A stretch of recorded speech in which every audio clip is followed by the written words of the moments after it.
Hello, blessed and wonderful morning mga kapwa ko mga welder dyan, ka-ideas, electrician, mechanic, all over the world. Ito pong gagawin natin ngayon ay gagawa tayo ng base ng water tank namin dito kasi yun ang pinapagawa ng engineer.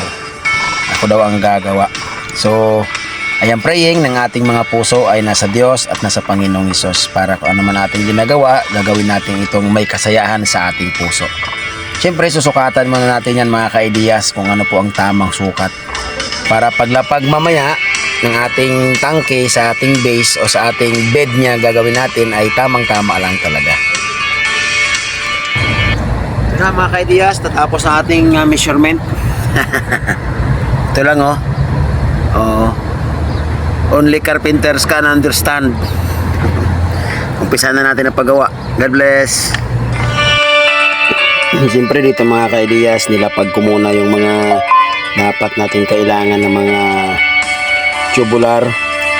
At siyempre, bago natin gagawin ang ating proyekto, dapat pagpuputol-putulin muna natin yung mga tamang sukat para tuloy-tuloy po ang ating paggawa. Yan po, in-ispat-ispat ko na ang pinaka main frame nya. Saka ko lalagyan ng mga kumbaga bracing nya na doon din tatama ang puwet ng ating water tank. Yan. Para swak na swak yung water tank ng paglapag mamaya. Katapos, inispat ko na rin yung mga poste niya o mga haligi niya. Yan na po. At ganun po kabilis dahil pinapass forward po natin. Tawag doon, pinaka-plate ng drum brake, kumbaga. Yan.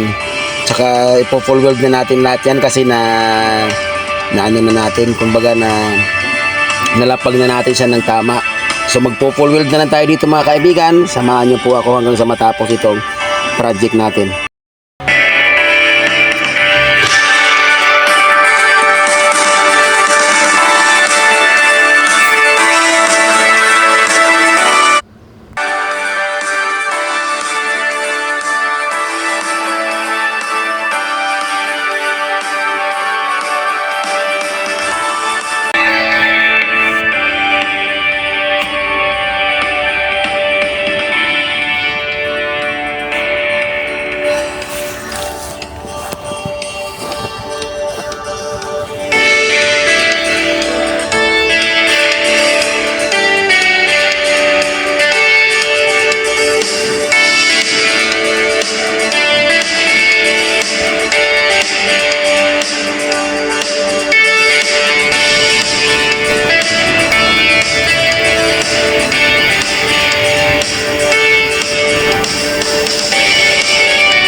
Saka yung nakikita nyo pala yan mga ka-ideas, yung sa likod ko na kulay yellow, yun po yung project ko dati na pinost ko rin na hindi pa tapos kasi ipinapauna na nila sa akin kung gawin itong base o bed ng water tank natin.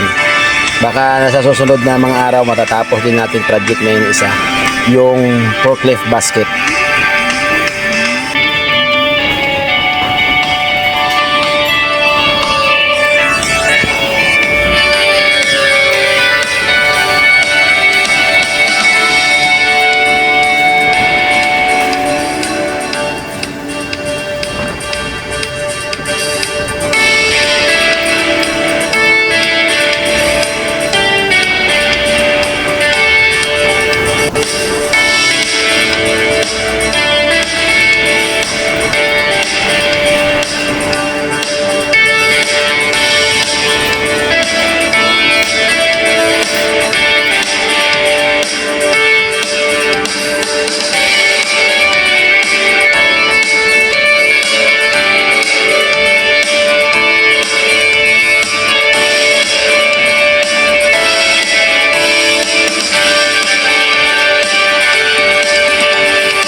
Yes, hello mga kaidiyas, tapos na. Ito yung pinakamalaking higaan na nagawa ko, pero hindi po ito para sa tao ha. Ito ay para sa tangke ng tubig. Yung pintor namin, bagong pintor yan. So dito ang lalapag ang motor, water pump. Napakabigat. Ipinturahan tapos i-deliver doon. Iwa, Quest! Yan ang mga kaidiyas. Iaasinta na nila. Ako taga-video lang. Kasya kaya yan? Kasya yan. Yan o. Papatong nila dyan. Engineer!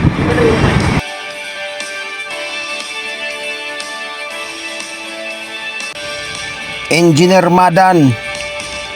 Hada Laksman Engineer. At ito na po ang pinaka-final result mga kaidiyas. Ayan. Salamat sa Diyos at tama lang pong pagkalapag ng water tank natin. At least hindi siya uuga-uga o kumbaga hindi siya maluwag, kumbaga sakto lang. Ayun, lahat lapad. O baga lahat lapat na lapat. Salamat. God bless you all.